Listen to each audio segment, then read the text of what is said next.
again in 4B engineers. Guys, theory of machine का second last और just क्या है तो लास्ट ही टॉपिक हम पढ़ने जा रहे हैं वाइब्रेशन और बैलेंसिंग एक ही टॉपिक में है। बट हम कोशिश करेंगे दोनों को अलग अलग करने के लिए, क्योंकि बैलेंसिंग में कुछ क्वेश्चंस आ जाते हैं एक्स्ट्रा। तो सबसे पहले हम वाइब्रेशन अभी स्टार्ट कर रहे हैं, तो वाइब्रेशन के टॉपिक को खत्म करेंगे। गाइस, जनरली देखा जाए तो वाइब्रेशन एक पूरा का पूरा मैकेनिकल का एक सब्जेक्ट होता है, ठीक है। But as a junior engineering की अगर आप तैयारी कर रहे हो, चाहे एसएससी हो चाहे आरआरबी की हो, तो हमें बहुत ज़्यादा डीप में नहीं पढ़ना होता है। अगर आप गेट की बात करो तो गेट में भी वाइब्रेशन के टॉपिक से बहुत कम क्वेश्चन आते हैं, गिनकर एक का दो क्वेश्चन आते हैं बड़ी मुश्किल से, है ना। और जूनियर इंजीनियरिंग का तो पूछो ही मत। तो क्वेश्चन बनते हैं जेई में और बहुत आसान लेवल के क्वेश्चंस बनते हैं। तो बहुत ज़्यादा डीप में जाकर पढ़ने की जरूरत नहीं है, एक बेसिक्स चीज़ों को जान लें, ताकि कोई भी अगर आपसे वाइब्रेशन रिलेटेड कोई क्वेश्चन पूछे तो आप इजीली दे सको। तो गाइज, मैं कुछ वही बेसिक्स आपको पढ़ाने वाला हूँ, जो कि एज अ वाइब्रेशन सब्जेक्ट में इतना तो आपको पता होना ही चाहिए। अगर कोई चीज़ भूल गए हो वाइब्रेशन का, तो आओ मैं आपको यहाँ पे रिवीजन करा रहा हूँ। और सिर्फ इतना ही जितना मैं इस वीडियो में बता रहा हूँ, इतना ही आपको वाइब्रेशन में सिर्फ पढ़ना है।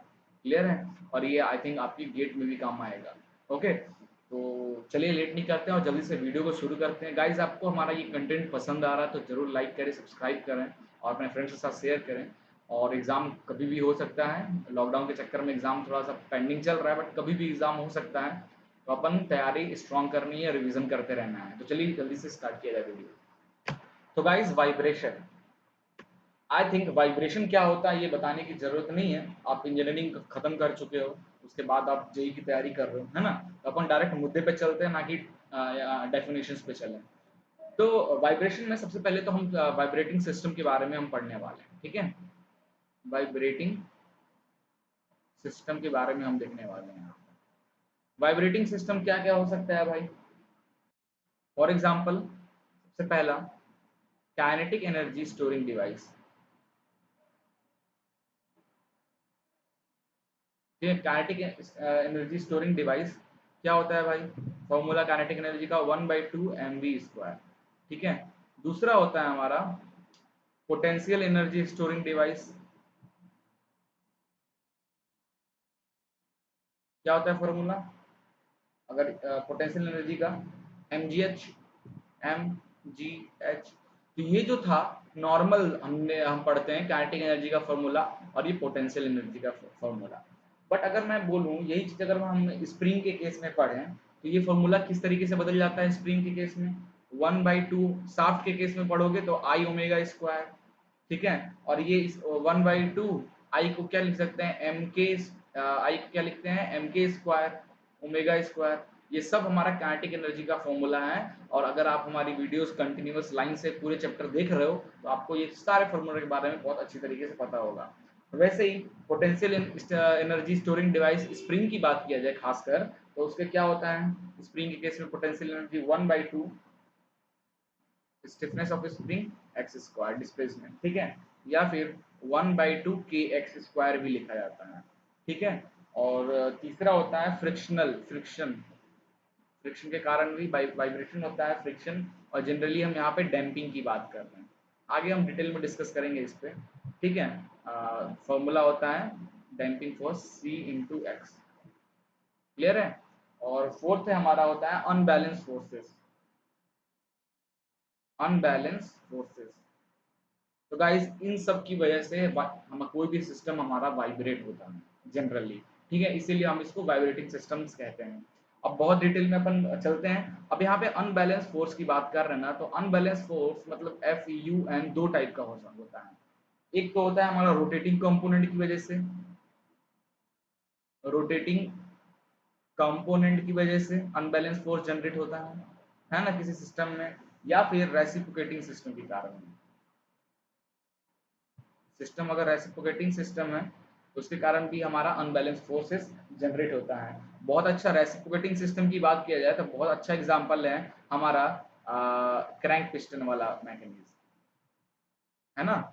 रेसिप्रोकेट करता तो हम पहले ही देख चुके हैं, जर्क प्रोड्यूस होता है, उसके कारण वाइब्रेशन होता है। रोटेटिंग कंपोनेंट की बारे में बात करें तो कोई मान लीजिए हमारा कोई रोटेटिंग बॉडी है ना, रोटेटिंग बॉडी है। तो अगर सेंटर से अगर चल रहा है तो ठीक है, बट अगर हमारा एक्सिस और रोटेटिंग बॉडी का अगर थोड़ा इसेंट्रिसिटी हो इन दोनों के बीच में, इसके कारण भी हमारा वाइब्रेशन प्रोड्यूस होता है ना। ये सब हमारी कुछ वाइब्रेटिंग सिस्टम है।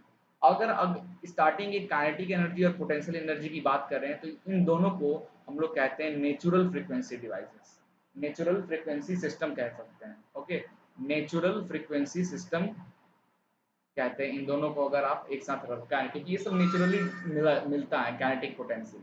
ठीक है, अगर उसके बाद अगर हम इसी में अगर आप इस चारों को कंसीडर कर रहे हो, ठीक है, इस चारों को कंसीडर कर रहे हो, तो ये हमारा आ जाता है फोर्स। अगर ये आपके सिस्टम में अगर ये चारों चीजें अवेलेबल हैं, मतलब आपका जो सिस्टम है वो है फोर्स्ड वाइब्रेटिंग सिस्टम।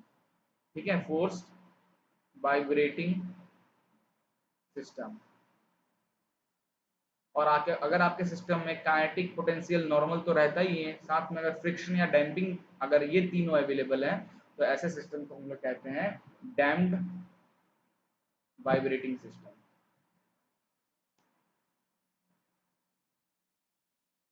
ठीक है, तो kinetic energy storing device, potential energy storing device, ये सब हमारा नेचुरल फ्रीक्वेंसी सिस्टम्स होते हैं।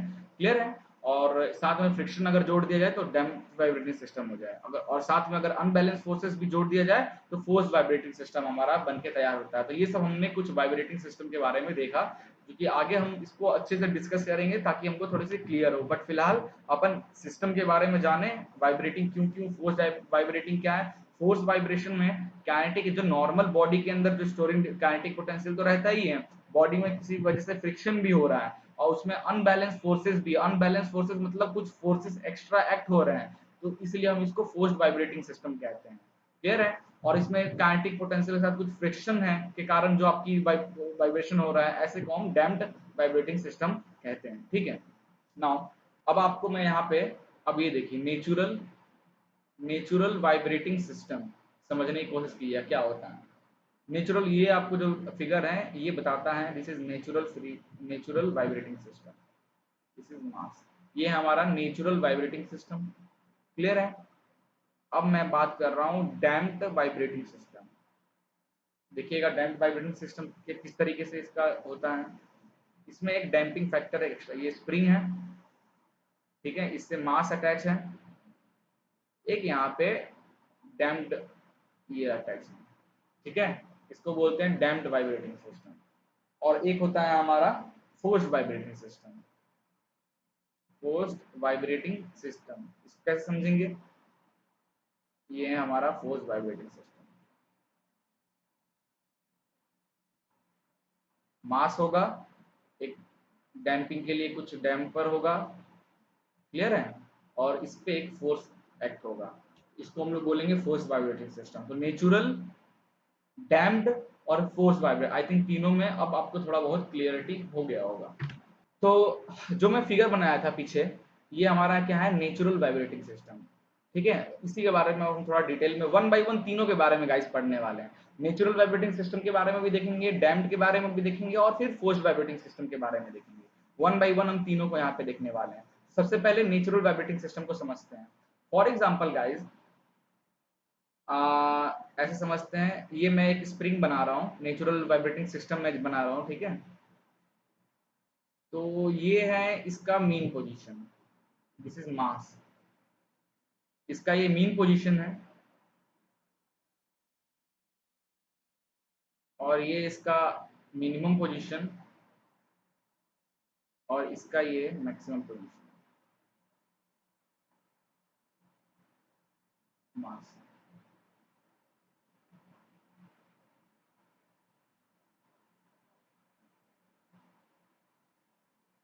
ठीक है, इसको हम ले देते हैं मीन पोजीशन। ये हमारा स्प्रिंग का मीन पोजीशन है। और जब स्प्रिंग को गाइज हम थोड़ा सा इसमें फोर्स लगाकर, स्प्रिंग में थोड़ा सा फोर्स लगाकर हम इसको हल्का सा डिस्टर्ब करते हैं इस स्प्रिंग को, तो ये क्या करता है, ये स्प्रिंग अपने मीन पोजीशन से अप और डाउन डिस्प्लेस होने लगता है इस तरीके से। क्लियर है। तो ये जो ऊपर वाला डिस्टेंस मैं लिख रहा हूँ, ये जो डिस्टेंस इसने कवर किया x1, और फिर जब ये वापस से नीचे आएगा ये डिस्टेंस कवर करेगा x2। क्लियर है, और ये मास है। तो अगर इस सिस्टम का फ्री बॉडी डायग्राम बनाया जाए, इस सिस्टम का फ्री बॉडी डायग्राम अगर मैं बनाऊं, तो ये हमारा मास, बॉडी मास है, नीचे की ओर क्या क्या एक्ट हो रहा है, mg, क्लियर है। और इसके ऊपर की ओर क्या एक्ट होगा, बिकॉज ऑफ स्प्रिंग, मान लीजिए स्प्रिंग की स्टिफनेस k है, k से हम डिनोट करते हैं स्टिफनेस ऑफ स्प्रिंग, तो क्या हो यहाँ पे हो जाएगा value, it is k x1 plus x2, है ना, ये इसका अपोजिट हो जाएगा। तो रीस्टोरिंग फोर्सेस, तो हो क्या रहा है गाइस, इसको अच्छे समझते हैं। मैंने स्प्रिंग लिया, स्प्रिंग को मैंने थोड़ा सा डिस्टर्ब किया, थोड़ा सा डिस्टर्ब करने से क्या हो रहा है, स्प्रिंग ये अपने मीन पोजीशन से टू एंड फ्रो इस तरीके का एक मोशन हमें प्रोवाइड कर रहा है। ये क्यों प्रोवाइड कर रहा है, क्योंकि इसमें जो मास आपने लगा रखा है, उस मास का जो नीचे की ग्रेविटी के कारण जो वेट लग रहा है mg, और स्प्रिंग की वजह से जो रीस्टोरिंग फोर्स उस पे एक्ट हो रहा है अपोजिट, mg की वजह से आपका बॉडी नीचे की ओर आ रहा है, और ये जो स्प्रिंग लगाए हो उसमें जो रीस्टोरिंग फोर्सेस हैं, के क्या है आपका स्प्रिंग की स्टिफनेस, और x क्या है, ये जो x1 x2 क्या है कि स्प्रिंग कितना कॉम्प्रेस हुआ और स्प्रिंग कितना एक्सपेंड हुआ, तो ये रिस्टोरिंग हुआ, ठीक है, स्प्रिंग का। तो इस पे क्या हो रहा है, पीछे की ओर एक रिस्टोरिंग फोर्स भी एक्ट हो रहा है, तो ये आपस में क्या हो गया, दोनों एक दूसरे के इक्वल हो जाते हैं। तो mg रिजॉल्व करोगे तो हो जाएगा k x1 प्लस x2, है ना, यही हमारा नेचुरल फ्रीक्वेंसी का एक आधार है, क्लियर है। तो आपको जो यहाँ पे दिख रहा है, this to and fro of mass from mean position from mean position is known as vibration, इसी को हम वाइब्रेशन कहते हैं। ये गाइस ना ही हमने इसमें सिर्फ हमने हल्का सा डिस्टर्ब किया, और डिस्टर्ब करने से ये जो बॉडी थी अपनी खुद की नेचुरली ये वाइब्रेट कर रही है, क्लियर है। वैसे भी आप जब स्प्रिंग को कोई इस तरह लटका के हल्का सा बस डिस्टर्ब कर दो, तो वो उसकी जो नेचुरल कैपेसिटी, उसकी खुद की जो कैपेसिटी है, उसके अकॉर्डिंग ये वाइब्रेट हो रही है, ठीक है। और वाइब्रेशन क्या हो रही है, क्यों वाइब्रेट हो रही है, क्योंकि जो मास आपने लगा रखा है वो मास कहाँ, नीचे की ओर एक्ट हो रहा है, और स्प्रिंग का जो कांस्टेंट रीस्टोरिंग फोर्स है वो ऊपर की ओर एक्ट हो रहा है। तो जो इसको इस तरीके से भी लिख सकते हैं। ओके ठीक है, फिलहाल इतना जानते हैं। तो ये जो मीन पोजीशन पे कोई भी बॉडी टू एंड फ्रो जो मोशन करती है, इसी को हम लोग कहते हैं वाइब्रेशन, क्लियर है। अब अगला कुछ टर्म्स हैं, ये टर्म्स आप बहुत पहले से पढ़ते आ रहे हो, एम्पलीट्यूड क्या होता है, साइकिल क्या होता है, ये सब चीज बहुत पहले से आप पढ़ते आ रहे हो। एम्पलीट्यूड,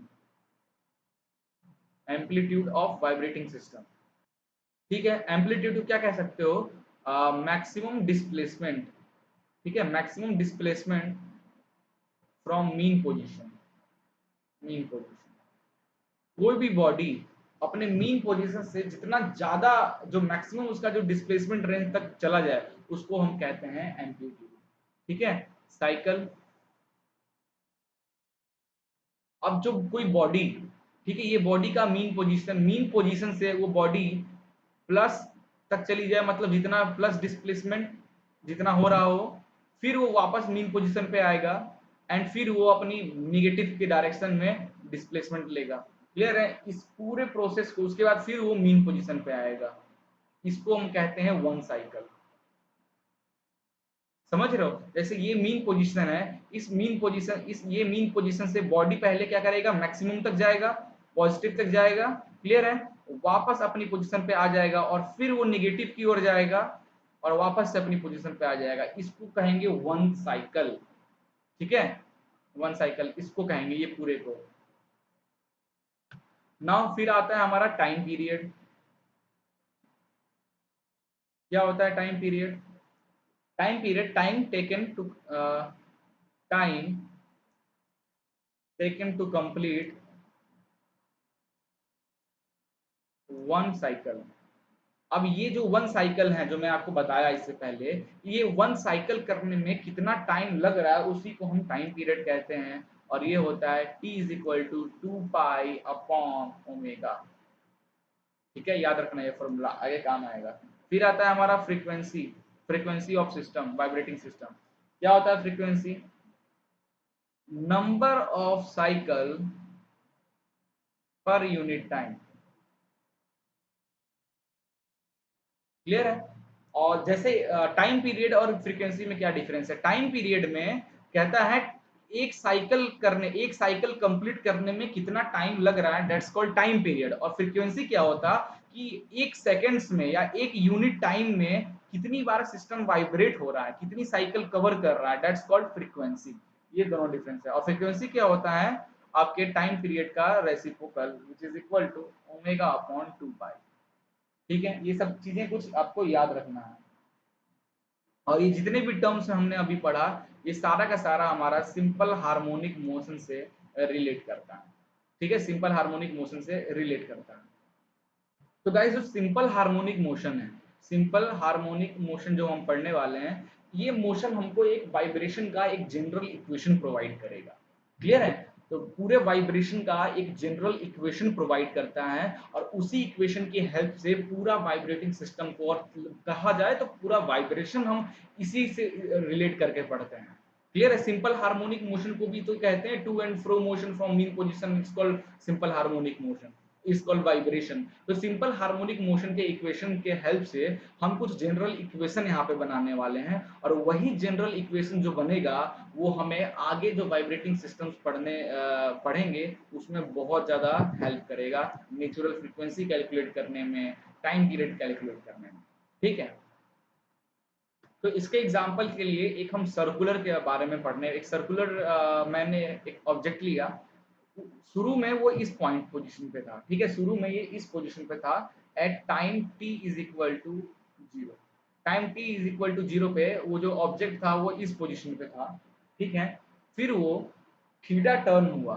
ठीक है, वो कितना थीटा डिग्री पे टर्न हुआ विथ एंगुलर वेलोसिटी ओमेगा से इस पोजीशन पर आकर अटक गया। ठीक है, तो इस टाइम को हम कह देते हैं at that time t is equal to t।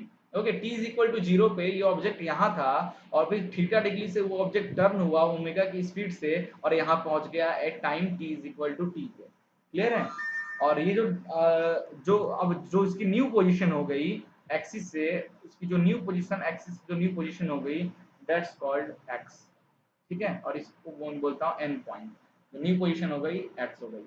यहाँ पे अगर आप देखोगे तो x इज इक्वल टू, ध्यान से देखो, x इज इक्वल टू क्या हो जाएगा यहाँ पे, x is equal to r cos theta, क्योंकि cos थीटा, अब ये क्या है r, ये जो हमारा यहाँ से इस ऑब्जेक्ट की जो डिस्टेंस है दिस इज r।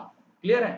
तो cos थीटा क्या हो जाएगा, x अपॉन r, और x हो जाएगा हमारा r cos थीटा। ठीक है, नाउ ओमेगा की वैल्यू क्या हो जाएगी, omega is equal to theta upon t हो जाएगा। हो जाएगा? क्लियर है? तो angular velocity of this system is equal to कितना थीटा टर्न हुआ कितने टाइम में। ठीक है, वेलोसिटी को आप क्या कहते हैं, वेलोसिटी को आप कहते हैं ना डिस्टेंस अपॉन टाइम। तो यहाँ पे जो डिस्टेंस कवर हो रहा है वो थीटा कवर कर रहा है विथ टाइम टी पे, तो ओमेगा, और यहाँ पे क्योंकि सर्कुलर मूव कर रहा है तो ये ओमेगा से शो कर रहा है, एंगुलर वेलोसिटी है। तो थीटा अपॉन टी, यहाँ से जब थीटा की वैल्यू आती है दैट इज ओमेगा टी। ठीक है, देयरफॉर अब इस थीटा की जगह पे हम पुट कर देते हैं, तो x इज इक्वल टू क्या हो जाएगा, x is equal to r cos omega T. ठीक है, ये बहुत इंपॉर्टेंट इक्वेशन है सिंपल हार्मोनिक का, याद रखना। कहीं कहीं ये इक्वेशन कैसा लिखा हुआ दिखता है, x is equal to a cos omega T. ठीक है, और वो a क्या है, एम्पलीट्यूड बोलते हैं, और यही एम्पलीट्यूड है कि भाई कितना डिस्टेंस तक कवर किया, तो इसे हम r से दिखा रहे हैं। ठीक है, अब करना क्या है, ये जो हमारा फॉर्मूला आया है ये किसका है, डिस्प्लेसमेंट कितना हुआ, ये कितना डिस्प्लेसमेंट हुआ हमें मिलता है। अब इसी इक्वेशन को अगर हम डिफरेंशिएट करते हैं विथ रिस्पेक्ट टू टाइम, तो हमें क्या मिल जाएगा, वेलोसिटी। अगर हमें वेलोसिटी चाहिए तो हम क्या करेंगे, इस dx अपॉन dt कर देंगे, इसको इसी इक्वेशन को टाइम के रिस्पेक्ट में डिफरेंशिएट कर देंगे। तो ये इक्वेशन कितना हो जाएगा, cos हो जाएगा माइनस आर ही रहेगा minus omega sine omega T. ठीक है, ये आ जाएगा, और इसको हम x डॉट इस तरीके से लिखेंगे, इसको x मतलब डिस्टेंस, x डॉट मतलब वेलोसिटी, और x डबल डॉट का मतलब हो जाएगा हमारा एक्सीलरेशन। अब हमें एक्सीलरेशन चाहिए, हमें क्या करना होगा, ये जो हमारा x डॉट आया है इसका एक बार डिफरेंशिएट कर दीजिए टाइम के रिस्पेक्ट में, है ना, इससे हमें एक्सीलरेशन मिल जाएगा। और इसको जब डिफरेंशिएट करोगे तो आपको आ जाएगा minus r omega square cos omega T. Clear है, which is equal to x double dot. तो x मतलब डिस्प्लेसमेंट, x डॉट मतलब वेलोसिटी और एक्स डबल डॉट मतलब एक्सेलरेशन। ये जो तीन फॉर्मूला आया यही हमारा जनरल इक्वेशंस हैं। और इसी को अगर आप ध्यान से देखोगे, इस इक्वेशन को ध्यान से देखोगे तो इसको हम लिख सकते हैं x double dot which is equal to r cos omega t की जो आर कॉस ओमेगा टू क्या है एक्स है, इसको लिख सकते हैं माइनस ओमेगा स्क्वायर एक्स।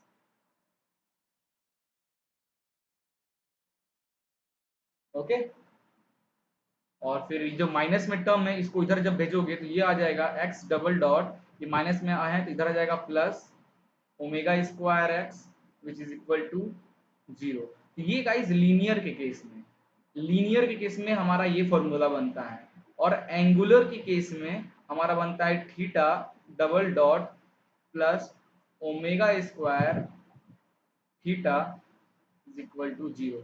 ये जो हमारा दो इक्वेशन है यही हमारा जो मेन है, this is the govern equation of simple harmonic motion. ठीक है, यही हमारा गवर्निंग इक्वेशन है सिंपल हार्मोनिक मोशन का। किस तरीके से हम यहाँ तक डेरिवेशन किए ये उसका प्रोसेस था। क्लियर है? एक्स डबल डॉट का मतलब एक्सिलरेशन की बात कर रहे हैं, ठीक है, और थीटा डबल डॉट का मतलब एंगुलर एक्सिलरेशन की बात कर, this is linear acceleration, this is angular acceleration. याद रखना, एक्स में लिखा मतलब डिस्प्लेसमेंट, ओके, एक्स डॉट लिखा मतलब वेलोसिटी की बात कर रहा हूँ, एक्स डबल डॉट लिख दिया मतलब एक्सेलरेशन की बात कर रहा हूँ, वैसे ही थीटा की बात कर दिया तो एंगुलर डिस्प्लेसमेंट, और मैंने थीटा डॉट की बात कर दिया तो एंगुलर वेलोसिटी, और थीटा डबल डॉट की बात कर दिया तो एंगुलर एक्सेलरेशन। ठीक है, तो याद रखना हम क्योंकि पूरे वाइब्रेटिंग सिस्टम में हम इसी तरीके के डॉट वाले सिस्टम को यूज करेंगे, ना कि हम वी ए या अल्फा और आई ऐसा कुछ लिखने वाले हैं। क्लियर है? ये दो इक्वेशन हमारा आता है, यही हमारा सिंपल हार्मोनिक मोशन का गवर्निंग इक्वेशन है। इसी के हेल्प से आगे के सारे सारे वाइब्रेटिंग टॉपिक को हम पढ़ने वाले हैं।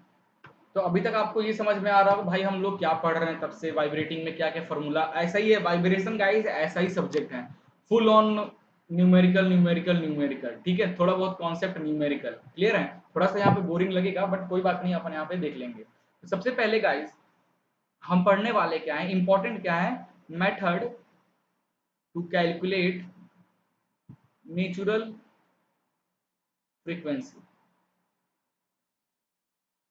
तो ये क्वेश्चन गाइस यहीं से बनते हैं, कोई भी सिस्टम दे देगा और बोल देगा कि उसकी नेचुरल फ्रीक्वेंसी कैलकुलेट कर लो। अब ये नेचुरल फ्रीक्वेंसी कैलकुलेट करने का हमारे पास तीन मेथड है, और सबसे पहला जो मेथड है वो हम पढ़ने वाले हैं न्यूटन्स मेथड। न्यूटन्स मेथड हम पढ़ने वाले हैं, और मैं आपको एक सबसे आसान मेथड दूंगा और मैं कहूंगा कि उसी मेथड का, बाकी अभी तो मैं आपको तीन मेथड बस नाम बता दे रहा हूँ, जरूरत नहीं है, बट एक मेथड के बारे में ही हम जनरली यहाँ पे डिस्कस करेंगे। एक होता है डी एल एम्बर्ट, इसके बारे में तो सुने ही होंगे, डी एल एम्बर्ट मेथड इनर्शिया से रिलेटेड होता है, और तीसरा होगा एनर्जी मेथड। ये तीन मेथड से हम नेचुरल किसी भी ऑब्जेक्ट का नेचुरल फ्रीक्वेंसी हम कैलकुलेट कर सकते हैं, बट इसमें सबसे जो बेस्ट मेथड है वो है हमारा डी एलेम्बर्ट मेथड कैलकुलेट करने का। बट अपन एक बार आपको मैं ये बता दे रहा हूँ, न्यूटन मेथड और डी एलेम्बर्ट ये दोनों बता दे रहा हूँ ताकि आपको ये दोनों में से कोई भी आप यूज कर सकते हो। तो सबसे पहले न्यूटन मेथड के बारे में हम देखने वाले हैं। तो इस न्यूटन मेथड के लिए करना क्या है, मान लीजिए आपका ये एक सिस्टम है, ये मास। क्लियर है? अब जब ये वाइब्रेट करेगा, जब आप ये वाइब्रेट करेगा, ये जब वाइब्रेट करेगा ये मीन पोजीशन से टू एंड फ्रो जाएगा। क्लियर? ये इसका मीन पोजीशन था, ये इसका मैक्सिमम पोजीशन, ये इसका मान लीजिए ऊपर तक जाएगा, ये मिनिमम पोजीशन। तो करना क्या है, इस डायरेक्शन में मोशन हो रहा है ना, एक्स डायरेक्शन में मोशन हो रहा है, इसी डायरेक्शन में आप फोर्स एक्ट कर दीजिए, this is mass into acceleration, और ये स्टिफनेस क्या है के। तो करना क्या है, अब force in direction of displacement which is equal to restoring force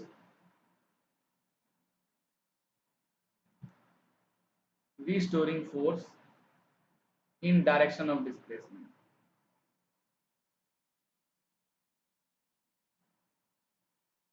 clear है? तो करना क्या है, जिस जो आपका जो सिस्टम है, क्योंकि आप नीचे की ओर फोर्स लगा रहे हो, तो नीचे की ओर फोर्स लगा रहे हो तो डिस्प्लेसमेंट भी नीचे की ओर हो रहा है, तो क्या फोर्स लगा रहे हो, m equal to m mass into force, क्या लगा रहे हो, मास इंटू एक्सेलरेशन, ये फोर्स लगा रहे हो। एक्सेलरेशन को हम यहाँ x डबल डॉट से रिप्रेजेंट करते हैं वाइब्रेशन में, तो हमने ये लिखा। अब restoring force in direction of displacement, क्योंकि डायरेक्शन ऑफ डिस्प्लेसमेंट ये मैंने ऐसे करके दिखाया ना, इस डायरेक्शन में डिस्प्लेसमेंट हो रहा है x, तो इसी डायरेक्शन में क्या रीस्टोरिंग फोर्स होना चाहिए। रीस्टोरिंग फोर्स क्या होगा, स्प्रिंग का फोर्स, और स्प्रिंग का क्या है, स्टिफनेस है k, और स्प्रिंग की डिस्प्लेसमेंट डेल। ठीक है, स्प्रिंग की डिस्प्लेसमेंट कितना डिस्प्लेस हो रहा है, डेल, तो k और स्प्रिंग की डिस्प्लेसमेंट डेल माइनस, निगेटिव इसलिए रहे हैं क्योंकि जो रिस्टोरिंग फोर्स है वो ऊपर की ओर लग रहा है। क्लियर है, बट आप किस, मैंने क्या लिखा, restoring force in direction of displacement, direction of displacement है इसलिए मैंने माइनस से रखा। तो यहां से जो हमारी इक्वेशन आता है that is m double x plus K del which is equal to 0, ये हमारा इस सिस्टम का इक्वेशन आ गया। अब आपका जो गवर्निंग इक्वेशन था, क्या था governing equation, m double x plus के एक्स, अपन पीछे पढ़े थे ना ये गवर्निंग इक्वेशन, ये वाला इक्वेशन।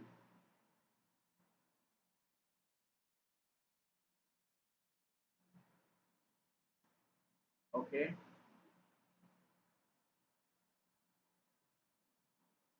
एक मिनट, अपन ने जो गवर्निंग इक्वेशन पढ़ा, x double dot plus omega square x is equal to 0, ये हमने सिंपल हार्मोनिक मोशन का गवर्निंग इक्वेशन ये है। और इस सिस्टम का जो आपका इक्वेशन आया, दिस इक्वेशन, इस दोनों को कंपेयर करो, और इसमें जो ओमेगा है ना, यही तो है हमारा natural frequency of the system. तो अब क्या करो, अब इस इक्वेशन को इस इक्वेशन से कंपेयर करो, तो इस इक्वेशन को मैं इस इक्वेशन की तरह बना रहा हूँ, तो एक्स डबल डॉट, क्योंकि यहाँ पे सिर्फ एक्स है, एम है नहीं, तो एम को हटाना है, तो प्लस एम को मैंने डिवाइड कर दिया, तो ये हो जाएगा k upon m del which is equal to 0। Clear है, डेल क्या है, डिस्प्लेसमेंट ऑफ स्प्रिंग, तो यहाँ भी x क्या था पीछे, डिस्प्लेसमेंट ऑफ स्प्रिंग वो भी था। अब ये इक्वेशन कुछ इस इक्वेशन की तरह हो गया है, तो हम दोनों को कंपेयर करके मैं लिख सकता हूँ कि ओमेगा स्क्वायर जो है वो k अपॉन m के इक्वल है, therefore omega is equal to root k upon m। ये हो गया नेचुरल फ्रीक्वेंसी ऑफ दैट, ये सिस्टम का नेचुरल फ्रीक्वेंसी की फॉर्मूला निकल गया, omega is equal to root k upon m. Root, ये के क्या है, स्प्रिंग की स्टिफनेस, एम क्या है, जो कि इसमें मास लगा हुआ है। ठीक है, बस काम खत्म आपका। और कोई बोले ये तो हमारा क्या नाम है, नेचुरल फ्रीक्वेंसी तो निकल गया, ठीक है, क्लियर है, तो ये omega that is the natural frequency की वैल्यू आ गई है रूट के अपॉन एम, और रूट के अपॉन एम। और कोई कोई पूछता है कि बताइए फंडामेंटल फ्रीक्वेंसी क्या हो जाएगी, तो फंडामेंटल फ्रीक्वेंसी के बारे में पूछे तो एफ एन की बात कर रहा है मतलब, और ये हो जाएगा 1/2 pi root k upon M. ठीक है, अपन पीछे देखे थे ना, यहाँ पे क्या होता है फ्रीक्वेंसी का formula, frequency is equal to one upon that is one upon two pi omega, 1/2 pi omega. यहाँ पे जो वैल्यू आई ओमेगा, ओमेगा की that is root k upon m, root k upon put करते हुए तो फंडामेंटल फ्रीक्वेंसी निकल जाएगा। और ये जो वैल्यू आई it is the natural frequency, this is omega N से हम लिखते हैं natural frequency of the system, और this is fundamental frequency of the system. ठीक है, इस तरीके से निकालते हैं न्यूटन मेथड से। और यही क्वेश्चन को अगर मैं डी एलम्बर्ट मेथड से बताऊं तो बहुत आसान हो जाता है, बहुत ज्यादा ही आसान हो जाता है इस मेथड से निकालना। डी एलम्बर्ट से क्या करते हैं, जो आपकी बॉडी है, जो मास स्प्रिंग लगा हुआ है, करना कुछ नहीं है, इस डायरेक्शन में डिस्प्लेसमेंट हो रहा है, नीचे की ओर डिस्प्लेसमेंट हो रहा है, तो और ये इस पे स्प्रिंग लगा हुआ है, स्प्रिंग का एक फोर्स है दैट इज के एक्स या के डेल या कुछ भी लिख दो, के एक्स स्प्रिंग का फोर्स लग रहा है ऊपर की ओर, और ये नीचे की ओर मूव हो रहा है। तो करना क्या है, नीचे की ओर जिधर साइड मूव कर रहे हो ना उसके अपोजिट में एक इनर्शियल फोर्स लगा दो। ठीक है, that is m x double dot, inertial force, mass into acceleration in opposite direction में। ठीक है, यही होता है हमारा इनर्शियल फोर्स, और इसकी जो वैल्यू होती है दैट इज इक्वल टू 0। ठीक है, इनर्शियल फोर्स लगा दो कि रीस्टोरिंग फोर्स की तरह, मतलब जिस डायरेक्शन में डिस्प्लेसमेंट हो रहा है उसके अपोजिट आप लगा दो क्या, एक inertial force, and the value of this inertial force will be 0। Therefore अब इसको देखोगे तो ये इक्वेशन बन जाएगा M x double dot plus के एक्स साथ में विच इज इक्वल टू, क्योंकि दोनों फोर्स ऊपर की ओर लग रहा है, नीचे तो कोई फोर्स ही नहीं लग रहा है, दिस हो जाएगा। तो X double dot is plus K upon M X is equal to 0। और इस इक्वेशन को अगर हम जनरल इक्वेशन से कंपेयर करें तो ओमेगा की वैल्यू आ जाती है, ओमेगा एन की वैल्यू नेचुरल फ्रीक्वेंसी की it is root k upon M आ जाता है। क्लियर है। और यहाँ पे अगर फंडामेंटल फ्रीक्वेंसी निकालेंगे तो 1/2 pi root k upon M निकल जाएगा। क्लियर है। तो ये मेथड ज्यादा आसान है। कोई भी सिस्टम ले लो, कोई किसी भी सिस्टम का फ्री बॉडी डायग्राम बनाओ, और अगर वो नीचे की ओर अगर डिस्प्लेस हो रहा है तो उसके अपोजिट डायरेक्शन में एक इनर्शियल फोर्स लगा दो और डायरेक्ट इक्वेशन लिखो, आपका आंसर आ जाएगा। ठीक है। और तीसरा होता है हमारा एनर्जी, जो कि हम इस वीडियो में देखने वाले, वो हमारे किसी काम का नहीं है। अगला टॉपिक देखने वाले हैं guys, combination of spring. Okay, combination of spring के बारे में हम देखने वाले हैं। सबसे पहले हम डिस्कस करेंगे सीरीज। अगर स्प्रिंग सीरीज में लगी हो तो क्या होगा, लाइक इस तरीके से। ये दो स्प्रिंग है जिसकी स्टिफनेस K1, इसकी stiffness K2, this is mass. और ये अगर स्प्रिंग इस तरीके से लगा हो तो इक्विवेलेंट स्प्रिंग की वैल्यू आएगी 1/K equivalent is equal to 1/K1 plus 1/K2। अगर आप रेजिस्टेंस पढ़ रहे होते इलेक्ट्रिकल, आप जो इलेक्ट्रिकल में पढ़ रहे हो रेजिस्टेंस में, हम 1 में कब लिखते हैं, जब हमारी रेजिस्टेंस पैरेलल कनेक्ट होती है। बट गाइज हम सोम या फिर मैकेनिकल की कंडीशन में ना, हम जब स्प्रिंग की बात करते हैं, जब हम किसी शाफ्ट की बात करते हैं, अगर वो सीरीज में कनेक्ट है तो हम हमेशा इस तरीके से इक्वेशन लिखते हैं। और यही अगर हमारा स्प्रिंग अगर पैरेलल में लगी हो, स्प्रिंग अगर हमारी पैरेलल में लगी हो तो इक्वेशन क्या बन जाएगी, पैरेलल में लगी है स्प्रिंग मतलब इस तरीके से, this is m, this is stiffness K1, और एक और लगा हुआ है दिस इज स्टिफनेस K2। तो इसका क्या वैल्यू हो जाएगी, इक्विवेलेंट क्या हो जाएगी, K इक्विवेलेंट की वैल्यू हो जाएगी that is K1 plus K2 parallel के केस में। ठीक है। और यहीं पे गाइस एक और टॉपिक हम देखने वाले हैं, कटिंग ऑफ स्प्रिंग के बारे में। मान लीजिए आपको कोई सिस्टम दिया और सिस्टम में एक स्प्रिंग लगा हुआ और स्प्रिंग को 2 इक्वल पार्ट में कट कर दिया। एक ऊपर वाला पार्ट हो जाएगा, एक नीचे वाला पार्ट हो जाएगा। और इसकी स्टिफनेस क्या है, K1। स्टिफनेस तो दोनों की सेम ही होगी ना, एक ही स्प्रिंग था, K स्प्रिंग था, K1 स्प्रिंग था, और उसको 2 इक्वल पार्ट में कट कर देंगे तो इस तरह K1 स्टिफनेस भी इस तरीके से हो जाएगा। तो ये क्या है, लेकिन है तो सीरीज में ना, तो K इक्विवेलेंट क्या हो जाएगा, 1/K1 plus 1/K1 which is equal to क्या हो जाएगा, दैट इज 2/K1। और यहाँ से जो K1 की वैल्यू आ जाएगी दैट इज 2K इक्विवेलेंट, है ना। और इसी तरह किसी एक स्प्रिंग है, उसको 3 इक्वल पार्ट में कट कर दिया, इक्वल पार्ट में, याद रखना मैं क्या बोल, इक्वल पार्ट में। तो K1 की जो वैल्यू हो जाएगी, जो स्टिफनेस ऑफ स्प्रिंग की जो वैल्यू हो जाएगी वो 3KE के इक्वल हो जाएगी। क्लियर है। और यही अगर हमारा स्प्रिंग अनइक्वल पार्ट में कटा हुआ है, क्लियर है, ऐसी हमारी एक स्प्रिंग है अनइक्वल पार्ट में कटा हुआ, मतलब ये m है, इसकी स्टिफनेस मान लो, इसकी स्टिफनेस n मान लो, दो अनइक्वल पार्ट में कटा हुआ है, एक इतना छोटा है और एक इतना बड़ा है। ठीक है। इस कंडीशन में जो k की वैल्यू आएगी वो आएगी that is m plus n upon m equivalent. ठीक है, इस तरीके से। नाउ गाइस अब हम टॉर्क मेथड देखने वाले हैं, natural frequency. Torque method generally कोई ऐसा कोई मेथड नहीं है, ये ये मेथड का जनरली, इस मेथड का यूज हम वहाँ करते हैं जहाँ पे हमें एंगुलर मोशन मिलता है। जहाँ भी हमें कहीं पे एंगुलर टाइप का मोशन अगर दिखेगा किसी सिस्टम में, तो वह उस सिस्टम को हम टॉर्क मेथड से ही सॉल्व कर पाएंगे। किसी भी क्वेश्चन में कैसा भी क्वेश्चन आ जाए, अगर आपको लग रहा है वहाँ पे कुछ एंगुलर मोशन हो रहा है, तो वहाँ पे हम टॉर्क मेथड का यूज करेंगे। अदरवाइज कहीं भी ऐसा नॉर्मल मेथड है, ट्रांसवर्स मोशन कहीं भी यूज हो रहा है किसी भी सिस्टम में, तो हम वहाँ पे डीएलेम्बर्ट मेथड से इजीली कैलकुलेट कर लेंगे। क्लियर है। टॉर्क मेथड और डीएलेम्बर्ट मेथड कहाँ यूज करेंगे, तो टॉर्क मेथड एंगुलर मोशन, जैसे हमारा पेंडुलम ले लीजिए, ये हमारा पेंडुलम हो गया, इसका पेंडुलम का बॉब हो गया। क्लियर है। अब ये जो मोशन कर रहा है ये एंगुलर मोशन कर रहा है, कैसे, ये लीजिए, ये थीटा एंगल पे इधर टर्न हुआ, थीटा एंगल पे टर्न हुआ। ओके। अब ये हमारा बॉब यहाँ पे आ गया, ये एंगुलर मोशन ले रहा है। क्लियर है। और इसका वेट क्या हो जाएगा नीचे, mg, this is mg। Clear है। इसको अगर हम ये थीटा है, क्लियर, ये थीटा है, तो ये भी हमारा थीटा हो जाएगा, और ये हो जाएगा mg cos थीटा, रिजॉल्व कर दिया मैंने, और ये हो जाएगा mg sin थीटा। ठीक है, रिजॉल्व कर दिया। और इसमें टेंशन हो रहा है, स्ट्रिंग है तो स्ट्रिंग में टेंशन भी हो रहा होगा। तो देखो ये जो बॉब था ये इस डायरेक्शन में थीटा एंगल टर्न किया, इस डायरेक्शन में डिस्प्लेसमेंट हो रहा था, तो उसके अपोजिट क्या करना है, उसके अपोजिट क्या लगेगा, रिस्टोरिंग फोर्स। जो उसको वापस अपनी पोजीशन पे लाना चाहेगा, जैसे स्प्रिंग के एक्स लगाकर वापस अपनी पोजीशन पे लाना चाहता था मास एम को, तो वैसे ही रीस्टोरिंग फोर्स लगेगा।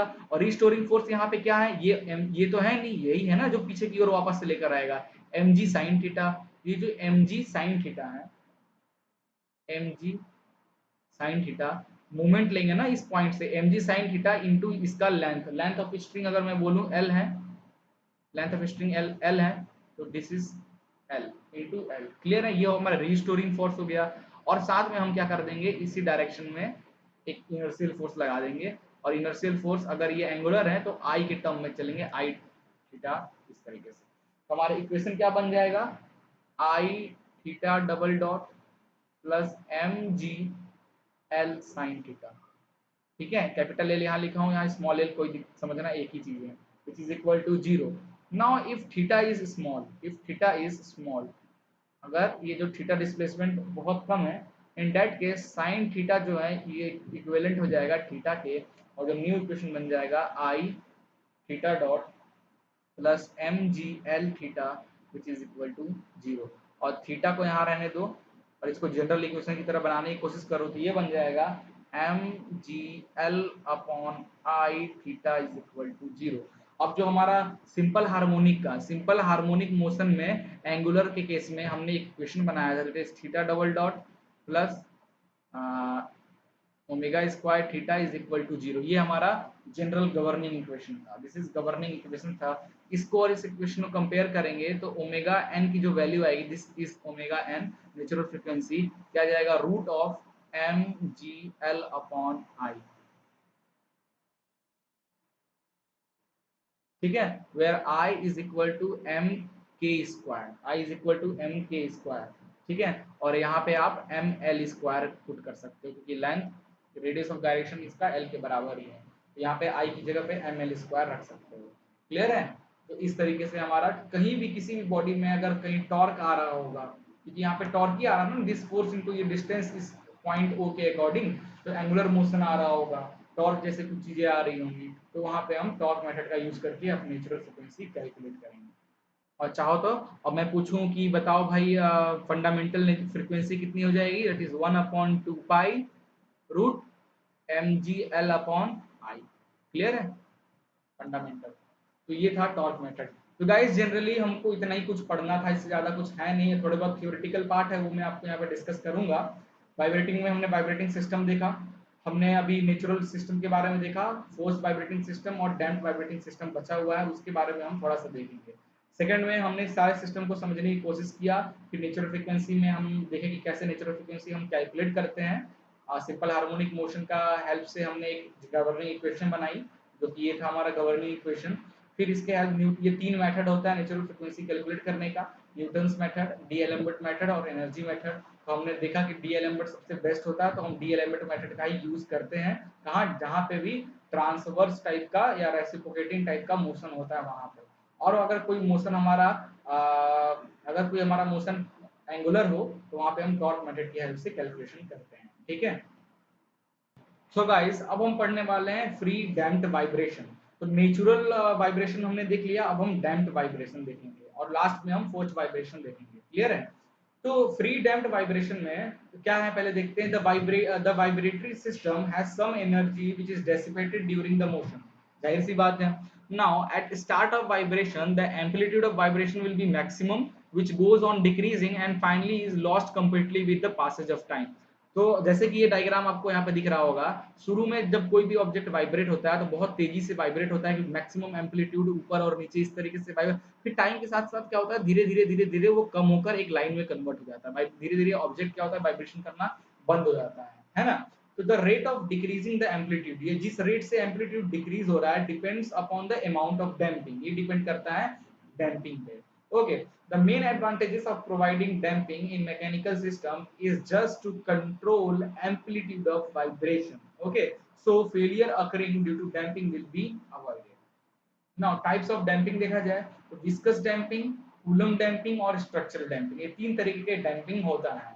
अब viscous damping क्या होता है, when the system is allowed to vibrate in viscous medium, the damping is called viscous damping। ठीक है, जब भी हमारा कोई सिस्टम किसी लिक्विड वाले मीडियम में वाइब्रेट हो रहा होगा, इन दैट केस हम विस्कस डैम्पिंग का हेल्प लेंगे।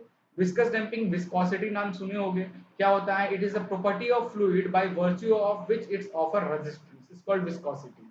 तो बाउंड्री लेयर का टॉपिक होता है, फ्लूइड मैकेनिक्स में हम पढ़ते हैं। तो बाउंड्री लेयर का जब इक्वेशन, ये मान लीजिए ये हमारा एक फिक्स प्लेट है, ये बीच में लिक्विड है और ऊपर मूविंग प्लेट है, जो मूव हो रहा है कि वेलोसिटी v से, मतलब x डॉट से मूव हो रहा है, और जो थिकनेस है, ये जो फ्लूइड की थिकनेस है वो t है। तो जो the net force F required for maintaining the velocity, इस वेलोसिटी को मेंटेन करने के लिए तो नेट फोर्स एक्ट हो रहा होगा इस फ्लूइड पे, that is F is equal to mu a upon t x dot, where mu is the a is the area of plate, mu is the coefficient of absolute viscosity coefficient, and t is the thickness of fluid. Okay, so if force F can also be written as F is equal to cx, ठीक है, where c is the mu a upon t, और इसी c को हम कहते हैं that is damping coefficient।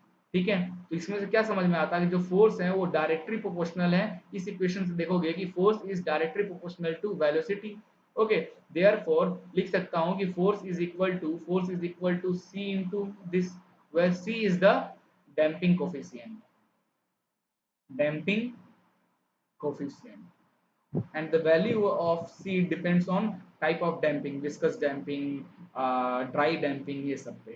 in viscous damping the value of C is mu A upon T। Clear है? ये है हमारा एक्स्ट्रा फोर्स जो है डंपिंग में एक्ट करता है। तो गाइज हम पढ़ रहे हैं फ्री फ्री डैम्प्ड वाइब्रेशन।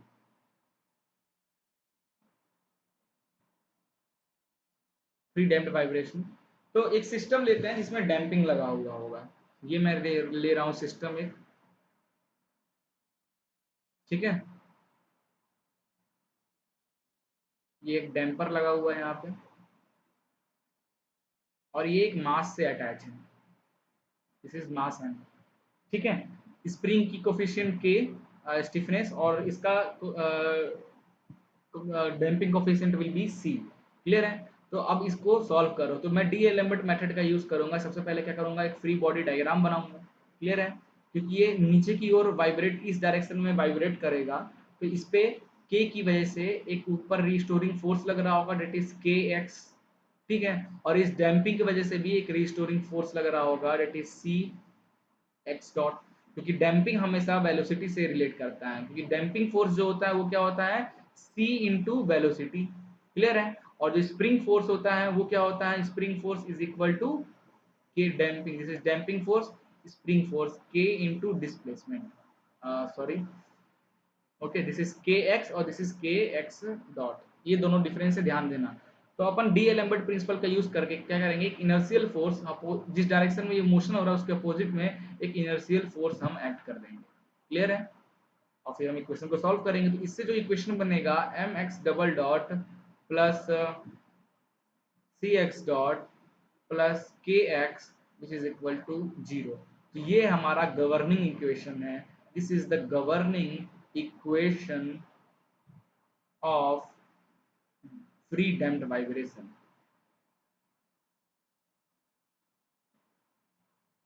ठीक है, ये गवर्निंग इक्वेशन है। और जब इस गवर्निंग इक्वेशन को और सॉल्व करते हैं, ये हो जाता है c upon M X dot plus K upon M X is equal to 0। K upon M क्या है यहाँ पे, याद करो पुराना, के अपॉन एम क्या है, ये है ओमेगा एन की value, it is root k upon M, और के अपॉन एम क्या हो जाएगा, नेचुरल फ्रीक्वेंसी का स्क्वायर। ये है हमारा c अपॉन एम, एक एक्स्ट्रा आ गया। तो इस इक्वेशन को, अब इस इक्वेशन को और आगे करें तो नहीं कर पाएंगे, क्योंकि ये जो इक्वेशन है ये टू ऑर्डर इक्वेशन है, टू ऑर्डर इक्वेशन है। तो इसको सॉल्व करोगे ना, इसको सॉल्व करते करते करते करते, इसको मैं डेरिवेशन नहीं बताने जा रहा हूँ, यहाँ पे कोई काम नहीं है। तो फाइनल जो गवर्निंग इक्वेशन आता है वो आता है x double dot plus 2 chi omega N into X dot plus omega N का square x is equal to 0। तो ये हम फाइनल, इस, क्योंकि ये जो इक्वेशन रहता है वो टू ऑर्डर इक्वेशन है, और इसको और आगे तक सॉल्व करेंगे तो फाइनल जाकर जो गवर्निंग इक्वेशन मिलता है हमारा, इसके लिए डैम्प्ड वाइब्रेशन के लिए वो ये मिलता है किसके, ट्रांसवर्स मोशन के केस में। और यही अगर हमारा एंगुलर मोशन हो जाए, एंगुलर मोशन हो जाए तो उस केस में जो हमारा गवर्निंग इक्वेशन आता है दैट इज आई, एक मिनट, उस केस में जो हमारा गवर्निंग इक्वेशन आएगा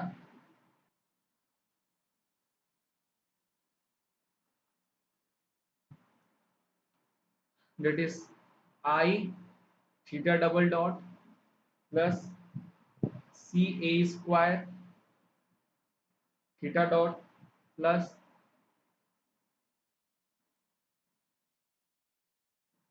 ओके। ये एंगुलर जब मोशन हो रहा होगा उस केस में हमारा ये इक्वेशन आता है। अब ये जो इक्वेशन आया है एंगुलर का तो छोड़ो, हमें इससे लेना देना नहीं, जैसे ये इक्वेशन था ये लीनियर के केस में था, है ना, लीनियर का जनरल डैम्प्ड फ्री का लीनियर का आया था जनरल गवर्निंग इक्वेशन। वैसे ही एंगुलर का यहाँ पे होता तो क्या होता है, एंगुलर होता तो ये हो जाता है इक्वेशन आई theta double dot plus C theta dot plus के थीटा इज इक्वल टू 0, ये इक्वेशन हो जाता। क्लियर है। तो यहाँ पे जो काई की जो वैल्यू है, ये जो काई काई का काई को हम लोग कहते हैं यहाँ पे वैल्यू ऑफ काई इज डैम्पिंग हियर, काई को हम कहते हैं डैम्पिंग फैक्टर, काई को हम कहते हैं डैम्पिंग फैक्टर। ओके, और इसका जो फॉर्मूला होता है वो होता है C upon 2m upon omega N. ठीक है, ये जो काई मैंने यहाँ लिखा हुआ है डैम्पिंग फैक्टर होता है सी अपॉन, सी क्या है, डैम्पिंग कोफिशिएंट, 2m, m क्या है दिस मास, और ओमेगा n क्या है नेचुरल फ्रीक्वेंसी। ठीक है, ये हुआ काई का फैक्टर। तो ये हमें एक याद रखना। अब काई का ये जो वैल्यू है, इस वैल्यू को अगर आप सॉल्व करोगे तो अगर काई की वैल्यू अगर आपकी 1 से ज़्यादा आती है, काई की वैल्यू अगर 1 से कम आती है, और ये काई की वैल्यू अगर 1 के बराबर आती है तो क्या होता है, ये बहुत इंपॉर्टेंट है। ठीक है, तो काई की वैल्यू मतलब ग्रेटर देन 1 है, इसका मतलब ये सिस्टम जो है वो ओवर डैम्प्ड है, ओवर डैम्प्ड सिस्टम है। क्लियर है। काई की वैल्यू लेस देन 1 है मतलब ये अंडर डैम्प्ड सिस्टम है, अंडर डैम्प्ड सिस्टम है। क्लियर है। और काई की वैल्यू 1 है मतलब ये क्रिटिकली डैम्प्ड सिस्टम है। तो ये काई की जो वैल्यू है वो इस ये तीनों पे डिपेंड करती है। ठीक है, डैम्पिंग फैक्टर जो होता है काई, वो अगर उसकी वैल्यू 1 से ज़्यादा है तो मतलब सिस्टम आपका ओवर डैम्प्ड है, उसको सुधारने की ज़रूरत है। अगर सिस्टम काई की वैल्यू लेस देन 1 है, सिस्टम अंडर डैम्प्ड है, उसको बढ़ाना है। ठीक है, काई की वैल्यू 1 है तो क्रिटिकल डैम्प्ड सिस्टम है हमारा। तो यहाँ से अगर हम क्रिटिकल डैम्पिंग कोफिशिएंट की बात कर रहे हैं, डैम्पिंग कोफिशिएंट की बात करते हैं, क्रिटिकल डैम्पिंग कोफिशिएंट को गाइस हम सी से डिनोट करते हैं। क्लियर है। तो जो पीछे जो इक्वेशन लिखा था हम डैम्पिंग फैक्टर का, that is this is equal to क्या लिखा था, C upon 2m upon omega N, है ना। इसको अगर आप इस तरीके से कन्वर्ट करो तो to this omega n which is equal to c upon m हो जाएगा। This is equation number 1। और हम जानते हैं फॉर क्रिटिकली डैम्पिंग इसकी वैल्यू होनी चाहिए कितनी, काई की वैल्यू 1 होनी चाहिए। तो यहाँ पे 1 पुट कर देंगे, यहाँ से जो अगला इक्वेशन आएगा वो आएगा 2 omega n is equal to c c upon m. क्योंकि यहाँ पे काई की वैल्यू 1 है मतलब सिस्टम आपका क्रिटिकली डैम्प्ड है। तो उस equation, this is equation number 2, this is equation number 1, equation number 2, दोनों को डिवाइड करेंगे तो जो हमारी डैम्पिंग फैक्टर है, दिस डैम्पिंग फैक्टर,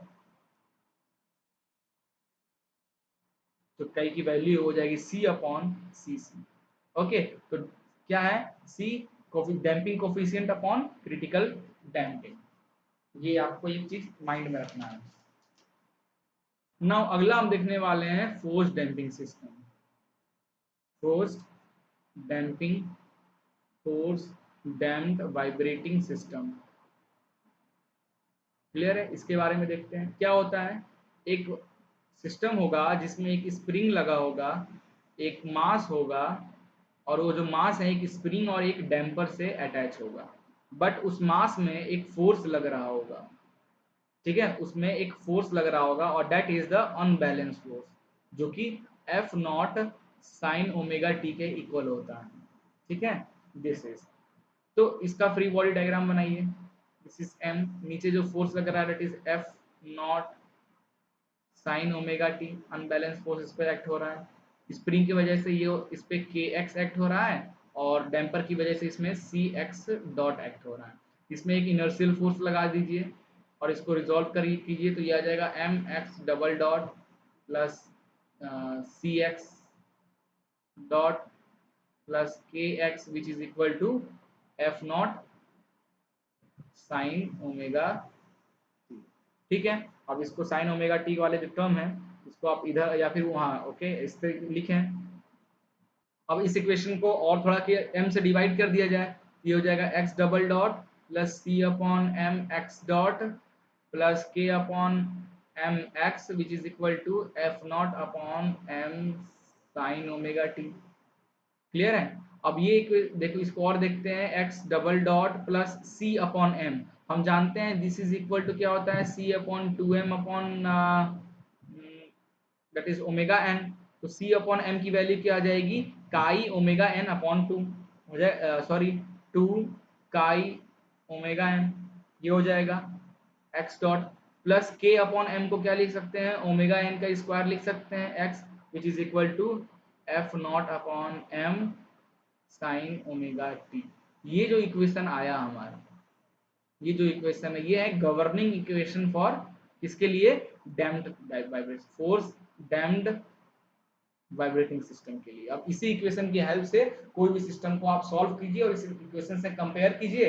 अगर बोला ये निकालने के लिए तो उस इक्वेशन में देखिए ये कंपेयर कीजिए इसकी, और जो भी सिस्टम है उसमें की वैल्यू क्या है वो निकाल सकते हो, उसकी ओमेगा एन की वैल्यू निकाल सकते हो, इस तरीके से आप किसी भी क्वेश्चन को सॉल्व कर सकते हो।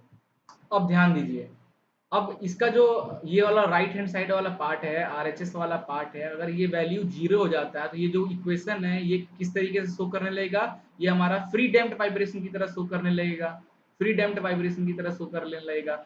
इसलिए इस इक्वेशन का सॉल्यूशन की, इस इक्वेशन का जो सॉल्यूशन आएगा दो पार्ट में आएगा, एक x c plus x p part में, एक कॉम्प्लीमेंट्री पार्ट में इसका सॉल्यूशन आएगा, एक हमारा इसका पार्टिकुलर सॉल्यूशन, दो सॉल्यूशन बनेंगे इस इक्वेशन का, क्योंकि अगर लेफ्ट हैंड साइड को जीरो कर देते हैं तो वो फ्री डैम्प की तरह काम करने लगेगा, और नहीं करते हैं तो वो नॉर्मल। तो एक हमारा कॉम्प्लीमेंट्री की तरह का सॉल्यूशन बनेगा इसका, और एक पर्टिकुलर सॉल्यूशन बनेगा।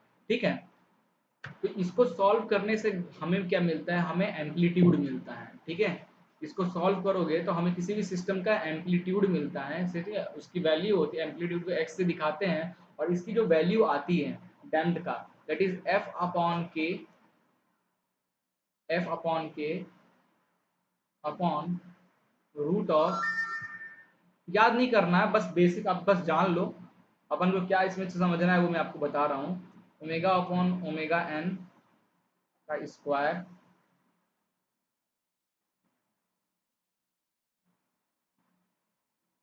प्लस सी ओमेगा अपॉन के का स्क्वायर, ये इक्वेशन हमें मिलता है फाइनली, क्योंकि इस इक्वेशन को जो आप सॉल्व करोगे दो उसका सॉल्यूशन बनेगा, एक कॉम्प्लीमेंट्री एक पर्टिकुलर सॉल्यूशन, कॉम्प्लीमेंट्री सॉल्यूशन निकाल लीजिए और एक पर्टिकुलर सॉल्यूशन निकाल लीजिए, दोनों को प्लस करेंगे तो उससे हमें एम्पलीट्यूड ऑफ द सिस्टम मिलता है, ये सिस्टम का एम्पलीट्यूड मिल जाएगा ये। ठीक है, तो यहाँ पे मेरे को बताना क्या है, यहाँ पे मैं आपको बताने वाला हूँ magnifying, magnifying factor, magnification factor of the system. कोई पूछा कि बताओ magnification factor of the system क्या होता है, तो क्या बताओगे, दैट इज, ये आता है हमारा मैग्निफिकेशन फैक्टर का फॉर्मूला।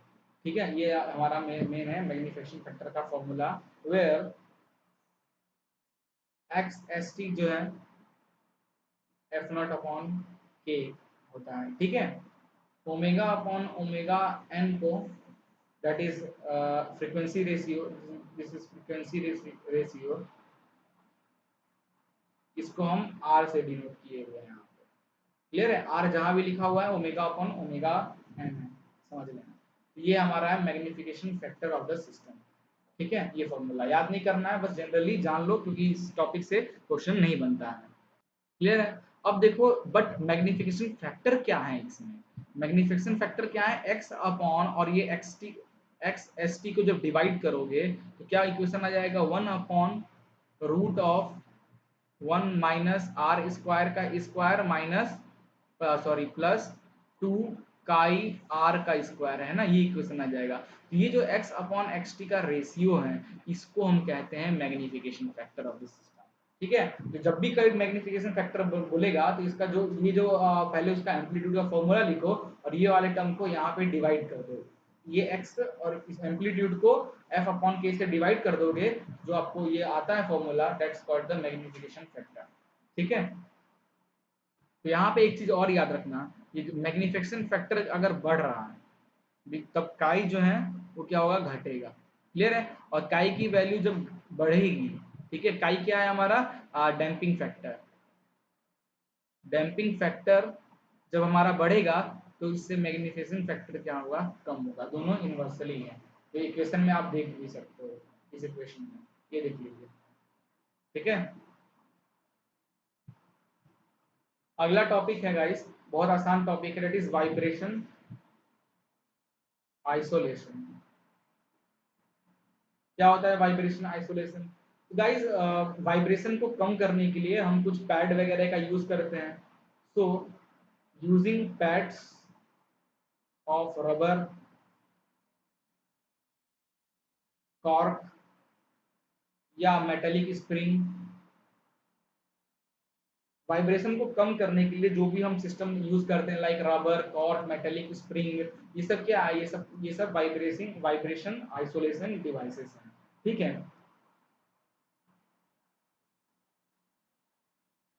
जनरली क्या होता है, आपको एक फाउंडेशन डेवलप करना पड़ता है, एक फाउंडेशन डेवलप करना पड़ता है। क्लियर है, जैसे ये आपकी मास है, ये मास है और ये स्प्रिंग से कनेक्ट है और इस पे ये डैम्प लगा हुआ है, तो इसकी वाइब्रेटिंग को कम करना है तो एक फाउंडेशन बनाइए।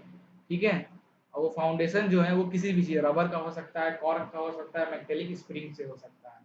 ये इसको ही हम कहते हैं वाइब्रेशन आइसोलेशन। तो बस हो गया गाइस, हमें वाइब्रेशन में इतना ही पढ़ना था, इससे ज़्यादा पढ़ने की ज़रूरत नहीं है। जो भी क्वेश्चन है यहीं से आने वाला है, जो चीज़ें मैंने आपको बताया है उसी से क्वेश्चंस हमारे बनते हैं। आइए कुछ क्वेश्चंस देखते हैं, इससे पहले किस तरीके के क्वेश्चन हमारे प्रीवियस ईयर में पूछा गया है, और उसी क्वेश्चन के अकॉर्डिंग मैंने आपको वाइब्रेशन यहाँ पे पढ़ाया है। क्लियर है, और इससे ज़्यादा डीप में मत जाओ, हाँ बहुत कॉम्प्लिकेटेड है आपका, आई थिंक बोर हो गया होगे अभी तक।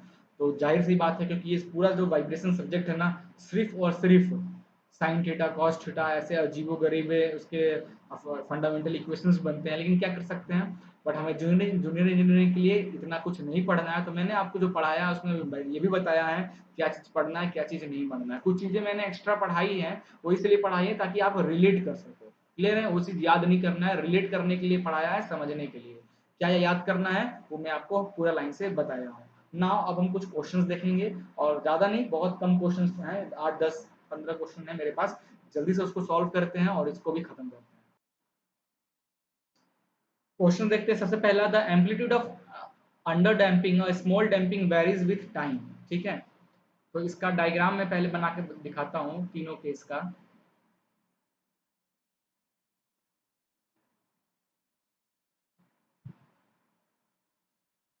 एम्पलीट्यूड, दिस इज एम्पलीट्यूड, ये जो ग्राफ है ये रिप्रेजेंट कर रहा है हमारा, दैट इज अंडर डैम्प का। ठीक है, अंडर डैम्प बताता है। एक ग्राफ इस तरीके का आएगा, एक ग्राफ इसके नीचे, ऊपर वाला जो ग्राफ है ये है हमारा ओवर डैम्प, ओवर डैम्प, और जो नीचे वाला है ये है क्रिटिकल डैम्प। तो ओवर डैम्प में क्या होता है, काई की वैल्यू, क्रिटिकल डैम्प में होता है काई की value is equal to 1, over damp में काई की value greater than 1, under damp में काई की वैल्यू लेस देन 1। तो ओवर अंडर डैम्पिंग का बोला है, तो अंडर डैम्पिंग का ये वाला कर्व है, ये किस तरीके से मूव हो रहा है, लॉगरिथमिक, तो ऑप्शन डी सही हो जाएगा। Now whirling speed of shaft coincide with the natural frequency, हम जानते हैं एक होता है हमारा नेचुरल फ्रीक्वेंसी, एक होता है फंडामेंटल फ्रीक्वेंसी। अगर ये दोनों किसी ऑब्जेक्ट का सेम हो गया तो ऑब्जेक्ट हो जाता है फेल। तो अगर शाफ्ट में की बात किया जाए तो शाफ्ट की जो नेचुरल फ्रीक्वेंसी है वो ट्रांसवर्स वाइब्रेशन के कारण डेवलप होती है। अगला क्वेश्चन देखते हैं, ये क्वेश्चन देखिए बहुत आसान है। अब mass of 1 kg attach to the end of spring stiffness कितना, एंड क्रिटिकल डैम्पिंग फाइंड करना है। तो क्रिटिकल डैम्पिंग सीसी का फॉर्मूला होता है 2 एम ओमेगा 1 एन, यही था ना क्रिटिकल डैम्पिंग का फॉर्मूला। तो मास तो दिया है, ओमेगा एन निकालना है, ओमेगा एन होता है root k upon M. Clear है, के की वैल्यू दी है 0.7 न्यूटन पर एम एम, तो इसको न्यूटन पर मीटर में कन्वर्ट कर लेते हैं तो ये 700/1 हो जाएगा। क्लियर है? तो ओमेगा एन की जो वैल्यू आएगी वो आएगी अप्रोक्सीमेट आपकी 26457 रेडियन पर सेकेंड में। इसको ओमेगा एन की वैल्यू यहाँ पे पुट कर दीजिए, मास आपको पता ही है कितना 1 kg, इससे निकल जाएगा तो आएगा ऑप्शन सी। अगला क्वेश्चन देखिए, a body is vibrating eight 10 vibration पर सेकेंड। तो आपको पता है नेचुरल जो हमारा सिंपल हार्मोनिक मोशन का जो इक्वेशन है क्या वो बनता है हमारा, x is equal to r sine omega t plus theta, है ना।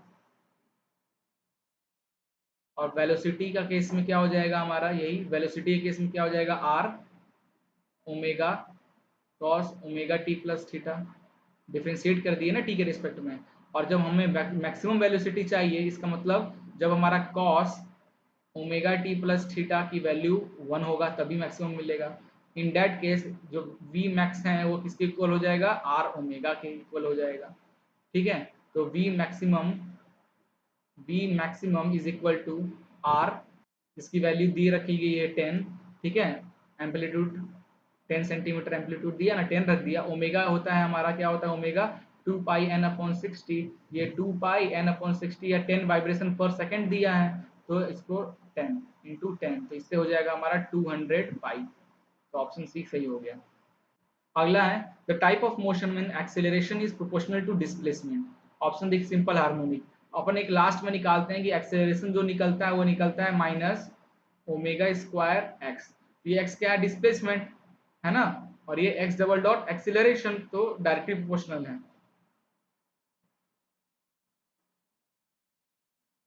अगला क्वेश्चन देखते हैं guys. In the simple harmonic, अगला क्वेश्चन कहाँ है, ओके पहले ये देख लेते हैं। In simple harmonic motion acceleration of particle is proportional to displacement, अभी देखा।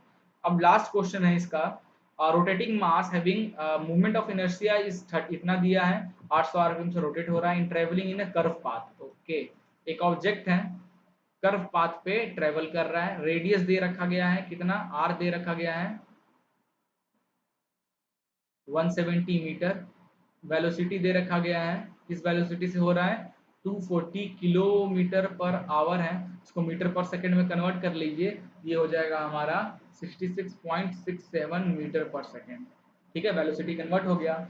अब कपल निकालना है, तो गायरोस्कोपिक कपल का फॉर्मूला होता है आई ओमेगा ओमेगा पी। क्लियर है? तो ओमेगा कहाँ से निकल जाएगा, ओमेगा निकलता है 2πn/60 से। क्लियर है? तो 2πn की वैल्यू 800 दे रखा गया, 800 आरपीएम, यहाँ पे 800/60, यहाँ से ओमेगा की वैल्यू निकल जाएगी आपकी लगभग 83.77 रेडियन पर सेकेंड।